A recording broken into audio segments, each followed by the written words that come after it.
Labas, sveiki žvilgtelėję pro langą į gamybą.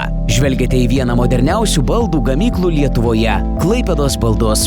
Klaipėdos baldų istorija prasidėjo 1954 metais, kai vietoje Klaipėdos degtukų šiaudelių fabriko čia įsteigtas baldų cechas.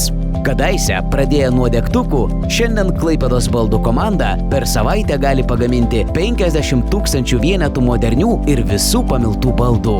Į gamyklą kiekvieną dieną atvažiuoja apie 20 sunkvežimių baldų žaliavos – plokštės.